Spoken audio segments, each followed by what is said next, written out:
కనిగిరి షిరిడి సాయిబాబా దేవస్థానంలో కొలువై ఉన్న శ్రీ భవానీ శంకర స్వామి వారికి కార్తీక పౌర్ణమి సందర్భంగా బుధవారం రాత్రి జ్వాలా తోరణం జ్యోతిర్లింగార్చన వేడుకలు వైభవంగా నిర్వహించారు. ఉదయం నుంచి ఏకాదశి రుద్రాభిషేకాలు ప్రత్యేక పూజలు నిర్వహించారు. మాజీ మంత్రి వర్యులు ముక్కు కాశీరెడ్డి భవానీ శంకర స్వామి వారికి పూజలు నిర్వహించారు. అనంతరం భవానీ శంకర స్వామి అమ్మవారిని విగ్రహాలను ఊరేగింపుగా తీసుకుని వచ్చి దీపాలు వెలిగించి జ్వాలా తోరణం కన్నుల పండుగగా నిర్వహించారు. జ్యోతిర్లింగార్చన ప్రత్యేక పూజలు నిర్వహించారు. కార్యక్రమంలో దేవస్థానం కమిటీ అధ్యక్షులు కొప్పారపు సత్యాలు, సద్గురు సాయి సేవా సమితి అధ్యక్షులు దేవకి సుబ్రహ్మణ్యం దంపతులు జ్వాలా తోరణం నిర్వహించారు.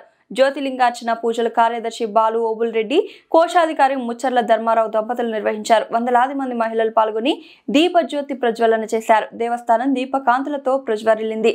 కార్యక్రమంలో దేవస్థానం కమిటీ గౌరవ అధ్యక్షులు కుందూరు తిరుపతి రెడ్డి, బోయల్ల తిరుపతి రెడ్డి, ఉపాధ్యక్షులు సింగరాజు, మాలకొండేశ్వరరావు, విసి రామశాస్త్రి, శ్రీరామ్ మురళి, కమిటీ సభ్యులు బి నాగేశ్వరరావు, దామిరెడ్డి, నాగేంద్ర రెడ్డి తదితరులు పాల్గొన్నారు.